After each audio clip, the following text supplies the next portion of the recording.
Chapter 3. Define the database structure. You are using this course to build your own movie recommendation database application step by step and learn about SQL along the way. In Chapter 1, we outlined an example database system. In Chapter 2, you installed the software components. Now, we will define the database structure. Again, it's best if you follow along with all the instructions as they'll feed into future instructions. In this chapter, you will learn to analyze the structure of a data source, identify entities, attributes, and relationships, design a data model, create a table on the database server using SQL, implement relationships between tables, and normalize a table structure.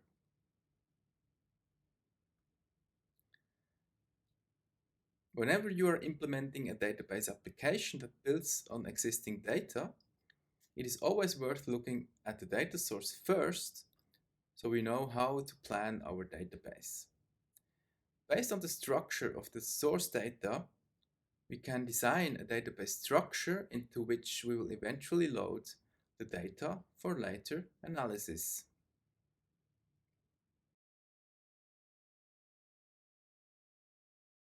Analyze the existing data. As we saw in Chapter 1, our movie recommendation app is based on two types of data: movie details and ratings of movies. I have already prepared a set of data from TMDB that contains all the data relevant to our application, so you don't need to scrape the data yourself. In the following, we will download, view, and analyze these files, but we won't yet use the data.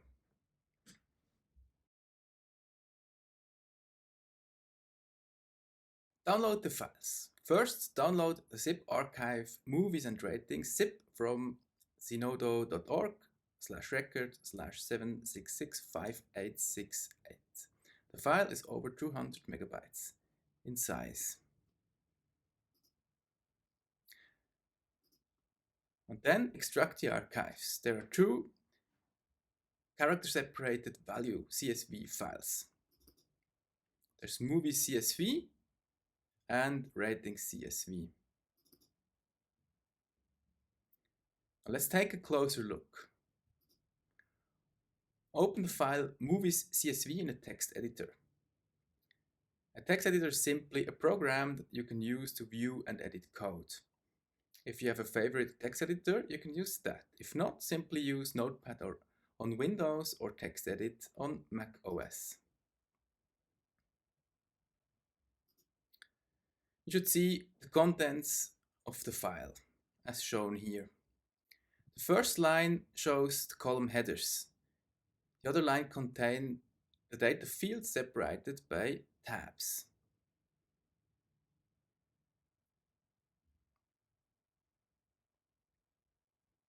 For each movie, the data contains an identification number, abbreviated ID, in the field movie ID, a movie title, a release date,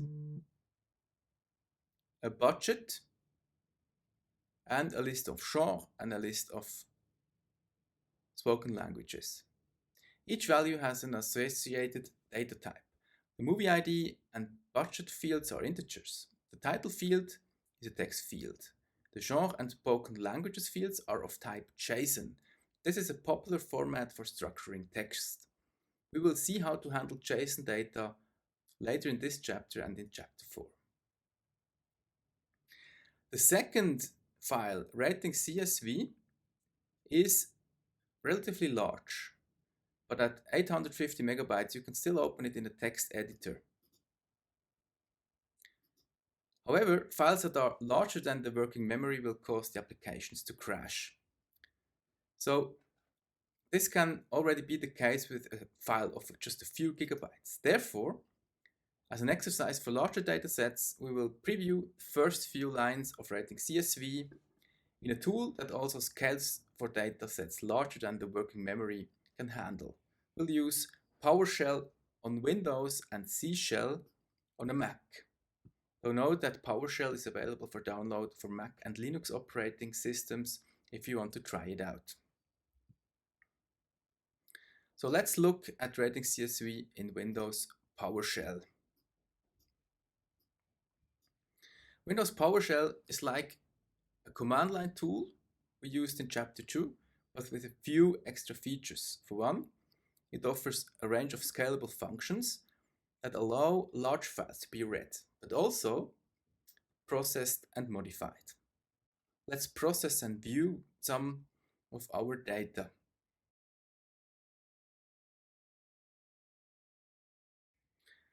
Open PowerShell.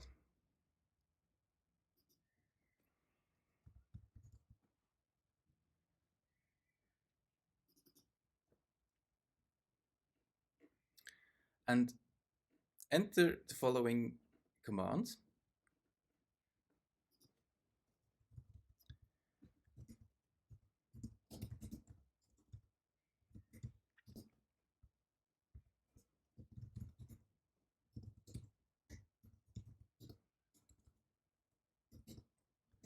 Get content, file path, pipe select -first 15. Now replace file path with the full path name of the file. For example, the ratings file.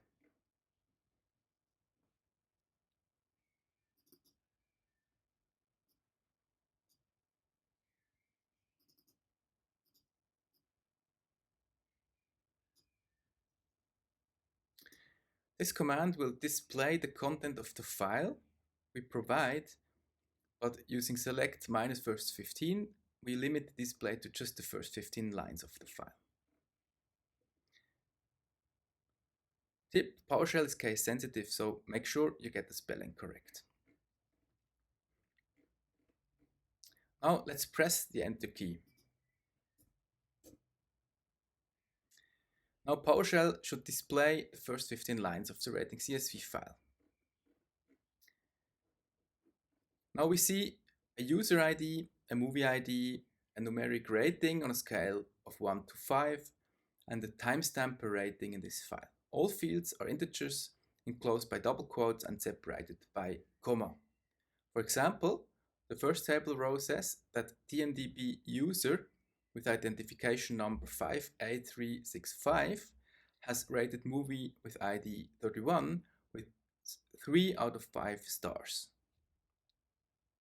In fact, the CSV format, meaning character-separated values, can vary in field-separated characters, and the values can be enclosed by double quotes or not. This formatting of CSV files has to be configured when loading the data. This will be explained in Chapter 4. The time of the evaluation is stored as a computer timestamp in the format of an integer. We will see in Chapter 4 how to convert this number into a readable date. PowerShell is a powerful piece of software, and it is certainly worth a try. If you are using Mac or Linux, I recommend downloading it and reproducing the above example. Alternatively, on a Mac, you can also use the native C shell, which we'll look at right now.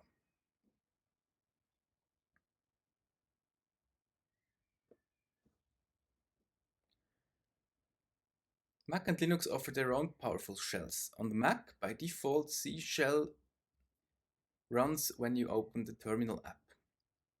So here we'll look at the beginning of the rating CSV file in the Z shell. Let's press the command key along with the spacebar and type terminal and press enter. In the command line, enter the following commands.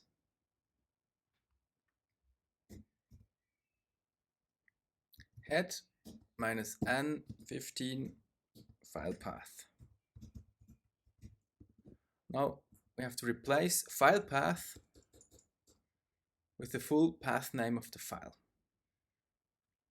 For example, our ratings file. You need to include the path name in quotes if the path name contains spaces.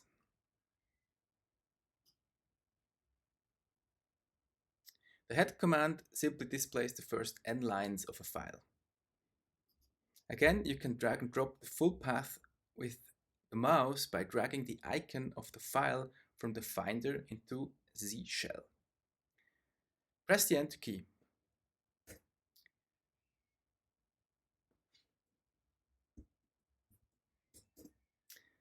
Now, Z shell should display the first 15 lines of rating CSV, as shown here.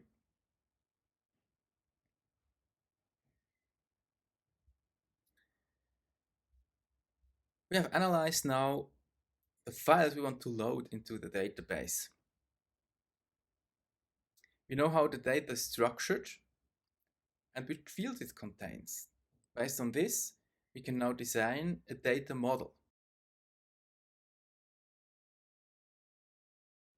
A data model provides a framework for organizing data in a way that is easy to understand, analyze, and manipulate.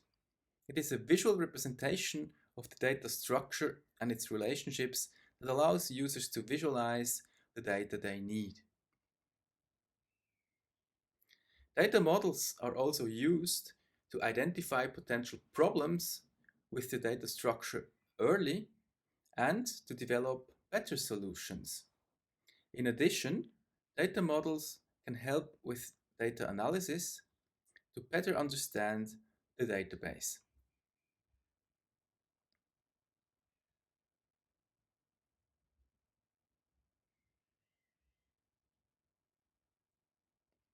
There are many styles of data modeling, and one that will suit us is the entity relationship technique, invented by Chen in 1976. Data can be divided into three categories. Entities are things that can be uniquely identified. This can be pretty much anything, such as a person or a book. Relationships are special kinds of entities that represent a connection between things. For example, a person writes a book.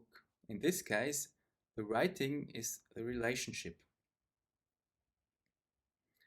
Attributes are descriptions of entities. For example, a book is titled Alice in Wonderland and it was written by Lewis Carroll. The title and author information are attributes of the book. If attributes reference other entities, they establish relationships as well. For example, the author attribute of a book refers to a person and thus specifies a corresponding relationship.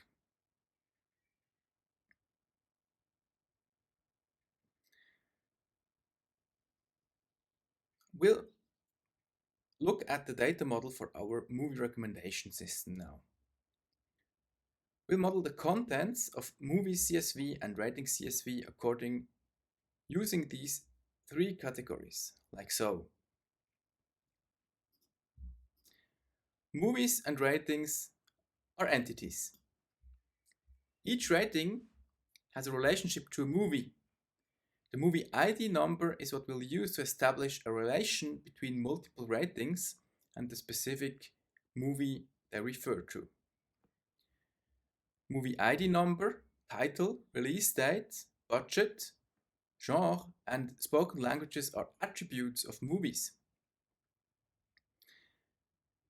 User ID, movie ID, timestamp, and the actual rating on a scale of 1 to 5 are the attributes of the ratings. Each record in the data indicates that a user has rated a movie on a scale of 1 to 5 at a given time. Entities, relationships, and attributes can be represented graphically, as shown here. Each entity will have its own table in our database, and the attributes will be the columns in those tables.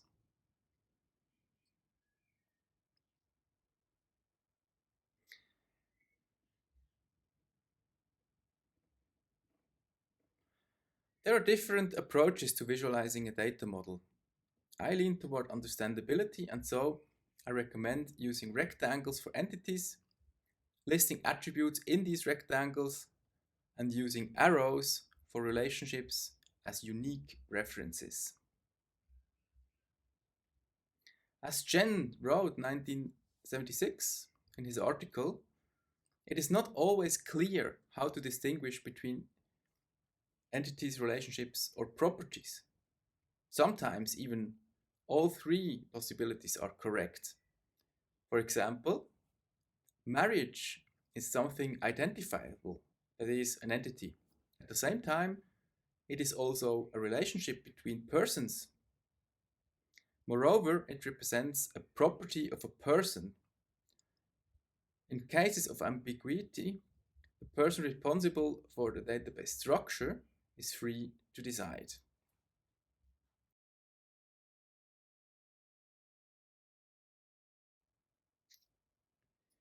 Define the tables.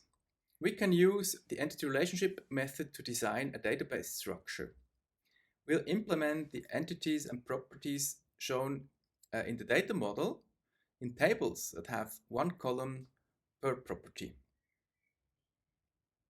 A table is a familiar way to represent data in rows and columns that we see in many apps such as Excel.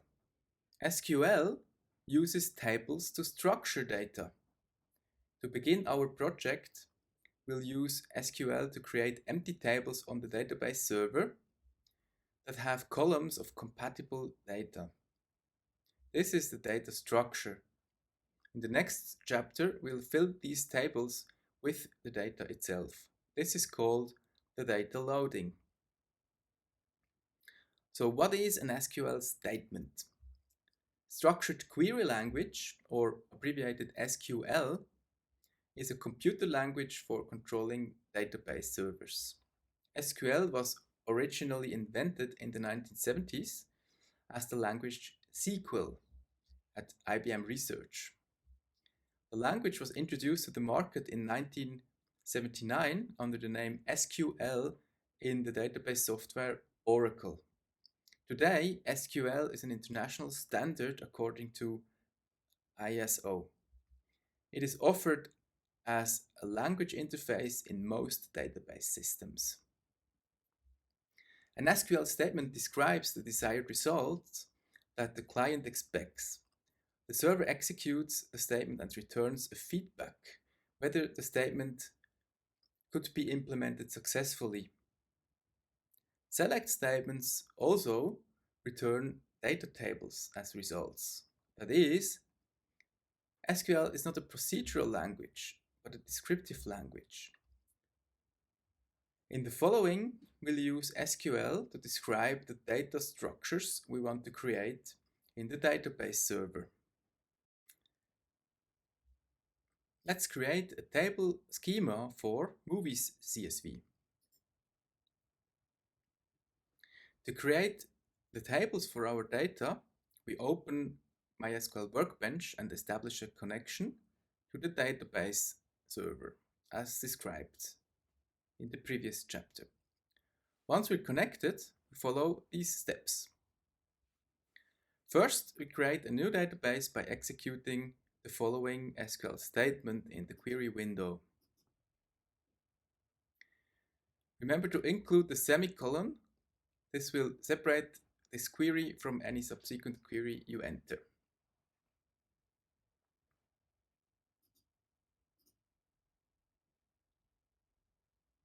Create database recommend-DB. SQL is case insensitive except when you put variables in double quotes. It is good practice to use uppercase letters for SQL commands. Then press the Run button, the one with the lightning bolt and the prompt. This command simply creates a new database called recommend-DB. The only thing that happens is an action output at the bottom of the window that tells you with a green light that the command has been executed successfully, as can be seen here.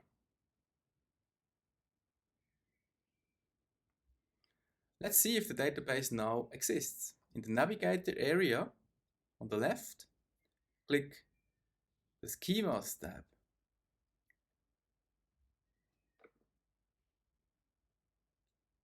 Next to the schemas label, press the refresh button, the one with the 2 arrows. The view should refresh and you should see your new RecommendDB database.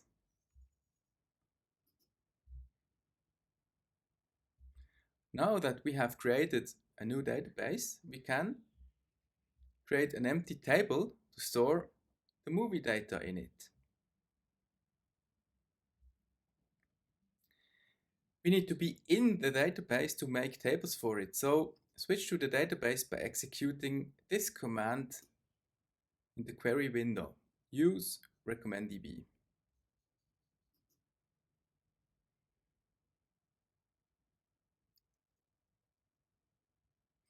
Now create the table movies by executing the code displayed here in the MySQL workbench. It says create table movies, movie ID, integer primary key, title, text, release date, budget, integer, genre, JSON, spoken languages, JSON.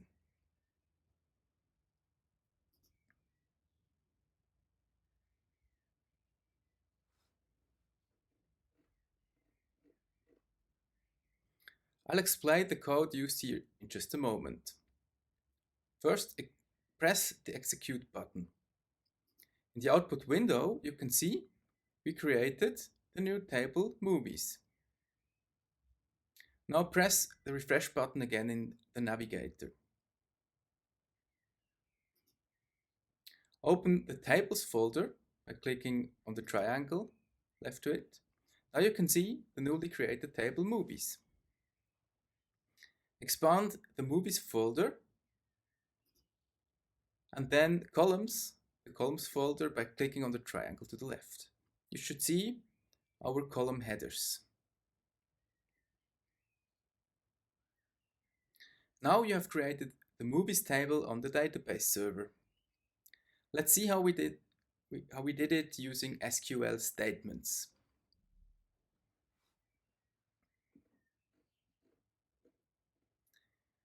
So how does the create table statement work? We used the SQL statement create table to create a table on the database server. The statement expects us to specify the columns and data types of the table. In full, this code creates a table into which we can load the data from the movie CSV file. We have therefore matched the column names here to the column headers we saw there. So each column of data has somewhere to go. Therefore, the movies table will have the columns movie ID, title, release date, budget, genre, and spoken languages. We enter the statement and then provide a table name, in this case, movies. We contain the columns of the table in parentheses and give it as a comma-separated list of column names with data types and other keywords. These keywords must be separated by at least one space character. The column names become the headings of the table. These headings must not contain spaces or special characters. The data types are used to specify the format of the data for each column and to increase the data quality. Columns of type integer store integers, for example, 5. Columns of type text store strings in quote marks. For example, this is one example text. Columns of type date store dates in a predefined computer readable format. A JSON data type is a format for mapping structured objects using JavaScript object notation. For example, web APIs often deliver data in this format. In our case, we use it for genre and spoken languages because there can be multiple genres and multiple languages for one movie. As usual, we tell MySQL that the statement is finished with a semicolon. The first column, movie ID, has the additional specification primary key. This means that the number for each row is unique and we'll use it to uniquely identify a movie in the table. We can use this primary key later to establish relationships between tables. So what is a primary key? A primary key is a unique identifier for a record in a database table. It is used to identify and access a specific record in a table and can consist of one or more fields. Primary keys must contain unique values and cannot contain null values. Primary keys are used to ensure data integrity and to prevent duplicate records from being entered into the database. Defining a primary key in the database schema has three consequences. First, the uniqueness of each movie ID in the entire movie ID column of the movies table is documented on the database server. Second, the primary key is indexed. This means that the access speed for searches via the movie ID column in the movies table is accelerated. We will learn more on this in chapter 6. And third, from now on, the database server will check that each movie ID that is inserted in the movie ID column is unique. So why does an SQL database system need a schema? A database schema in SQL defines, among other things, which table will have in the database, which columns those tables have, and which data types columns store. The schema helps to structure and check the data in a meaningful way. In addition, the schema tells which columns are used as keys with which we can uniquely find the records in that table, and how the keys are used for relationships between tables. So let's create relationships between the tables.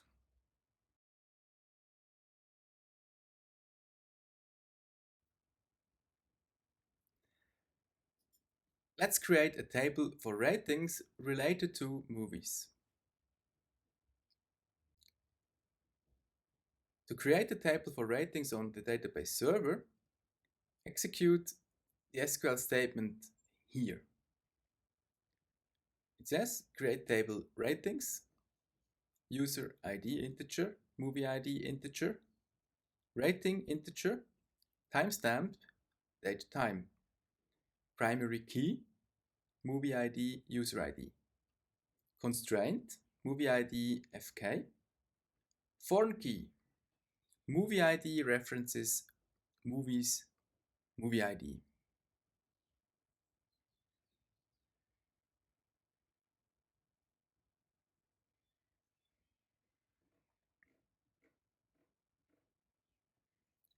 Again, push the execute button. Update the view in the navigator accordingly, and you will see the result in the workbench.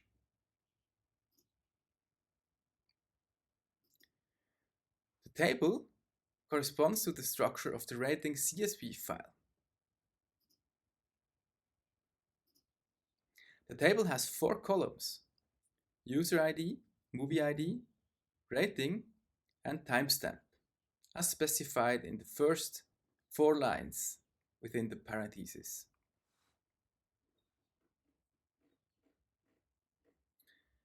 After the timestamp, we define primary key, movie ID, user ID. So this will be the primary key that we'll use as the unique identification of a particular rating. Here, the key is composed of 2 columns, so that the rating is uniquely identified by the combination of the user ID and the movie ID. This ensures that there is exactly 1 rating per user and movie. So how do we map relationships between tables? Relationships between tables are represented by references. A reference is a distinct mapping between tables. In our example, several ratings point to exactly 1 movie, but not vice versa.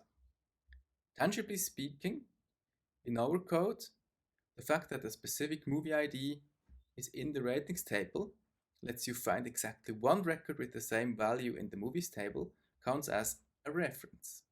Technically speaking, this is called a foreign key. The last 2 lines in this code are therefore interesting.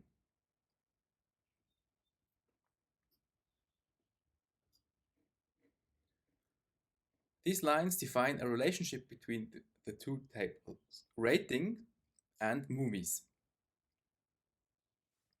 With the constraint statement, we indicate the constraint name movie ID fk, which can be used later on to update or delete it.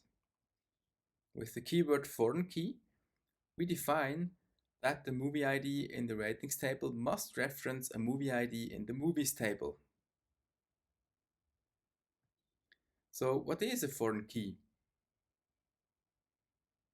A foreign key is a field or a field combination in a database table that is used to establish and maintain a link between 2 tables. It acts as a cross-reference between tables because it references the primary key of another table, thereby establishing a relationship between them. If a foreign key constraint is formally established in the database schema, as shown here, the database server will ensure that the values in the foreign key field in one table must match the values in the primary key in another table. This helps to maintain the integrity of the data and to ensure that data is correctly referenced. The definition of a foreign key in database schema has 3 consequences. First, the relationship between ratings and movies is now documented on the database server as shown here. Second, the movie ID column in the ratings table is now indexed, as is the user ID column. This increases the speed to look up corresponding records in the movies table.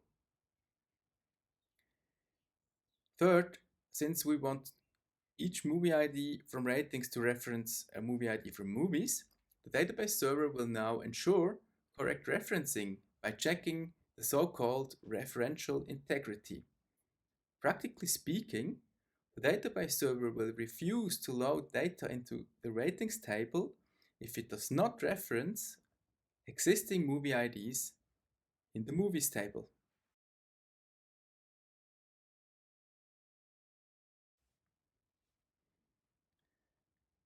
Now let's normalize the database schema. The question is, how do we store multi-valued relationships? Before, we saw how unique relationships can be directly mapped as references.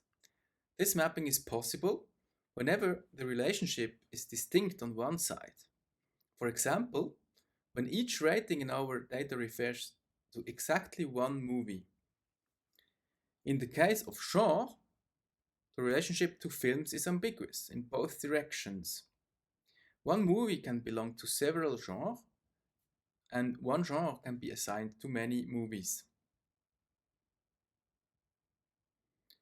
In the movie CSV file, we stored these multiple ratings by saving the genre per movie as a list, so that the genre for a particular movie appears as one property.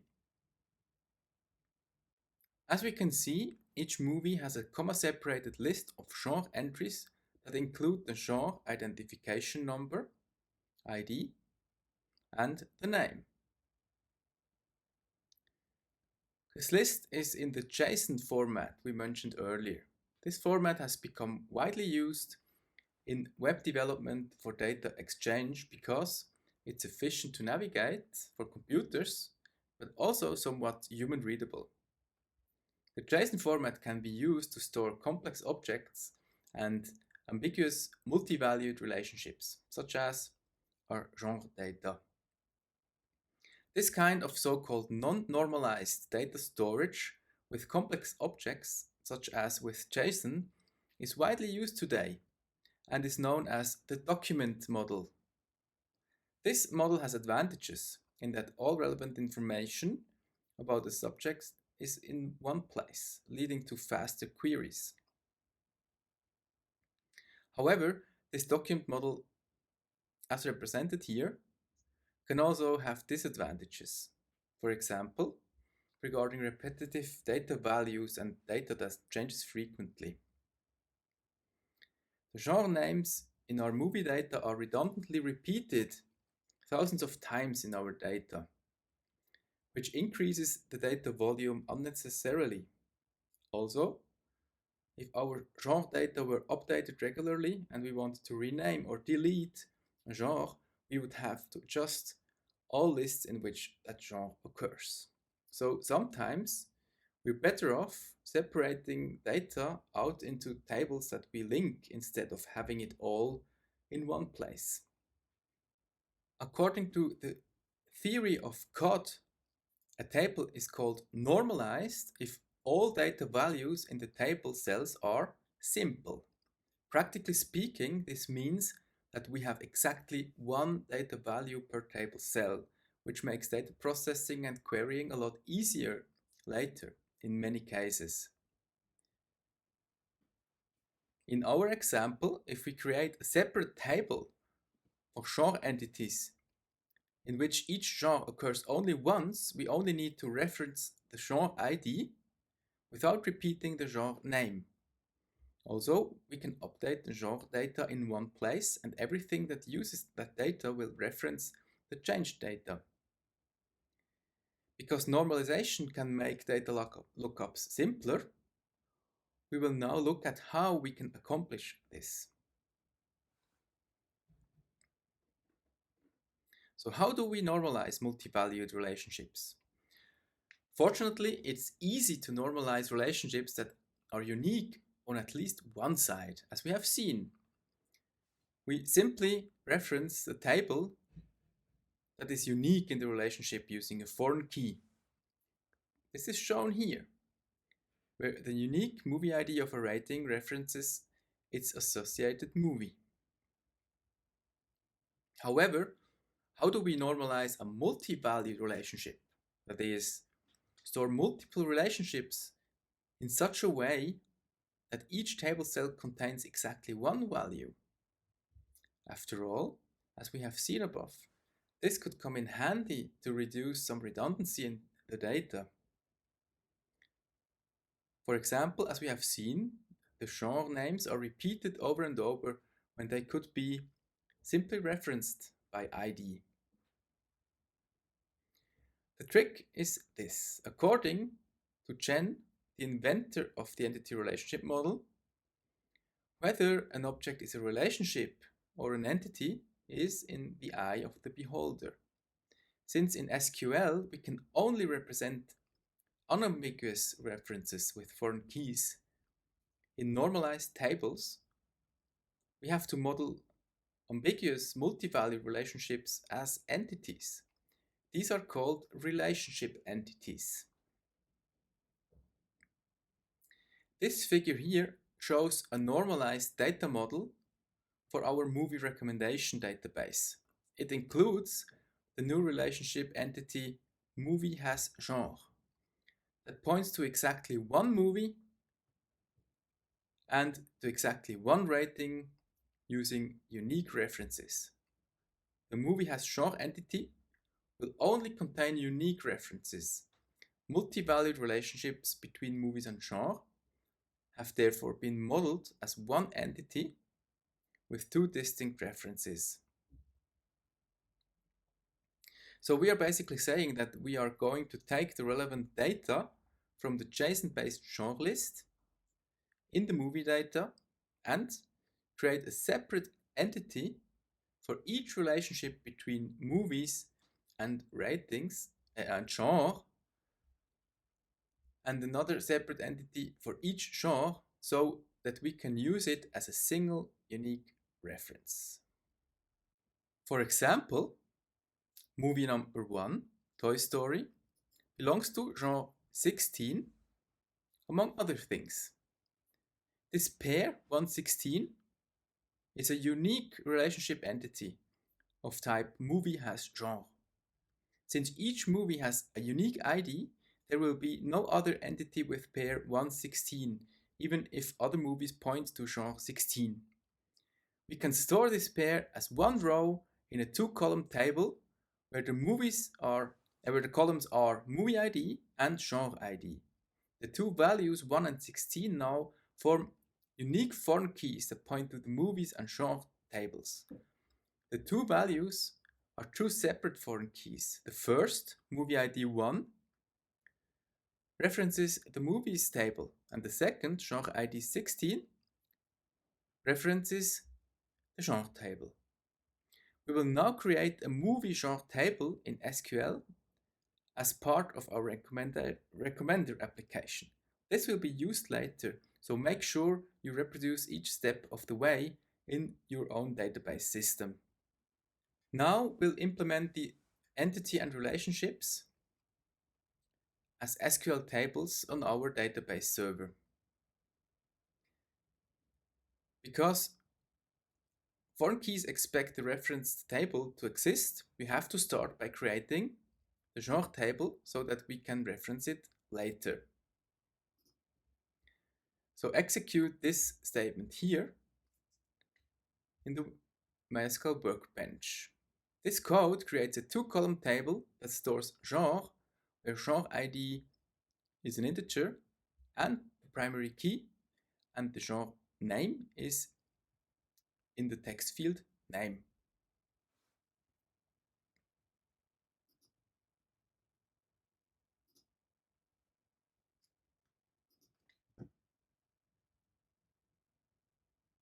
Next, we create the relationship table between movie and genre using this SQL statement.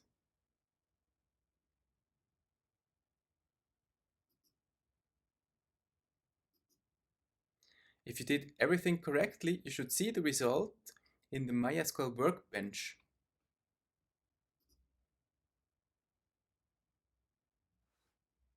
As shown here. Now this statement here creates a table named movie has genre with two columns, movie ID and genre ID. Both columns are integers. On the fourth line, we state that the combination of both columns makes the primary key. This means that the combination of movie and genre must be unique. There can be no duplicates. The fifth line tells MySQL that the movie ID column is a reference to the movies table. The sixth line says that the genre ID is a reference to the genre table. These foreign key constraints ensure that movie ID will get the correct IDs from movies and genre ID will get the correct IDs from the newly created genre table.